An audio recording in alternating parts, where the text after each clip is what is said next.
Улаанбаатар хотоос 50 км, Төв аймгийн Сэргэлэн суманд Mom Beef компани эрчимдсэн үхрийн фирм бий. Энэ фирмийн үйл ажиллагаа 2021 оны 7 дугаар сард эхэлсэн.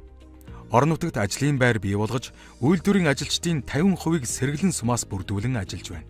Mom Beef эрчимдсэн үхрийн фирм малчтын хотонд төллөн бойдсон үхрийг өөрийн фирм дээрээ хүлээн авч 100 хоногийн турш малын эмчийн хяналт дор шим тэжээлээр баялаг өвс тэжээлээр борддог. Ингэснээр антибиотикийн хэрэглээгүй эрүүл махыг зах зээлд нийлүүлдэг байна. Анх ферм дээр ирсэн үхэр сүргийг малын эмч үзэж, нийт 17 төрлийн үзлэг шинжилгээнд хамруулан эрүүл эсхийн нарийн шалгаж хүлээн авдаг байна. Эх орныхоо хөрсөнд ургасан шимт ургамлуудыг идэж биедээ шингээдэг учраас Монгол малын мах амттай байдаг гэж бид ярьдаг. Энэ ч үднээсээ Mom Beef компани эрчимдсэн аж ахуйда эх орны хөрсөнд ургасан шимт тэжээлийг ашигладаг ажээ. Махны амт чанар өөх тосны тэнцвэртэй байдлыг харгалзан нэмэгдүүлэх зорилгоор тэжээлийн асуудалд ийн шинжлэх ухаанчаар хандаж, олон төрлийн тэжээлээр бордсон үхрийг маш тайван байлгах нь чухал гинэ.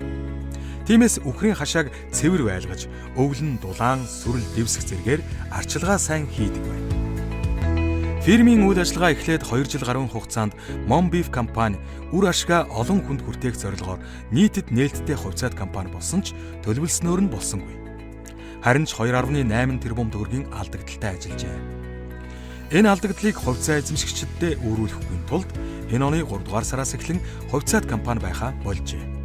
Харин компанийхаа алсын хараа нийгмийн хариуцлага ухамсарлан фирмийн үйл ажиллагааг зогсоогоогүй үргэлжлүүлж буй нь улсынхаа хөгжлийн төлөө том группийн хувьд үүрэх ёстой ачаа гэж ухамсарласных билээ. Алсаа харсан энэ амбиц нь уг төслийг хэрэгжүүлж буй группийн улс эх орны хөгжлийн төлөө хувь нэмрээ оруулж буйг илтгэж байна. Mom Beef үйл ажиллагаагаа эхлүүлснээр манай улсын эрчимдсэн мал аж ахуйн салбарт шинэ инновац нэвтрүүлж, малын ашиг шим, түүнээс гарах үр өгөөжийг нэмэгдүүлэн хэрэглэгчдэд эрүүл, чанартай, гарал үүсэл нь тодорхой, махан бүтээгдэхүүнийг хүргэхээр зорин ажиллаж буй нь эрүүлийг эрхэмлэгч хэн бүхэнд сайшаалтай. Монгол улсын эдийн засгийн үндсэн гол тулгуур нь мал аж ахуйн салбар. Энэ салбарыг эдийн засгийн эргэлтэд оруулж үр ашгийн нийтээрээ хүртэх цаг хэдийнэ болсон. Ингэхдээ уламжлал шинжлэлийг хослуулах буюу бэлчээрийн мал аж ахуйг эрчимдсэн мал аж ахуйтай уялдуулан хөгжүүлэх нь чухал өнцөг юм. Агаар, хөрс эрүүл, байгалийн шимт тэжээлээр бордсон Монгол үхрийн махны амт чанар Солонгосын хануу, Японы вагю шиг дэлхийд танигдахад үзэгч, хэрэглэгч та бидний оролцоо хамгийн чухлаа гэдгийг нэвтрүүлгийнхээ төгсгөлд онцлон сануулъя. Эрүүл шимттэй сайн бүхнийг хүнсэндээ хэрэглэхийг хүссэн хүн бүрийн сонголт Mom Beef-ийн гандаг брэнд байг. Энэ бол гарал үүсэл нь тодорхой, эрүүл ахуйн чанар хангасан жинхэнэ Монгол брэнд юм.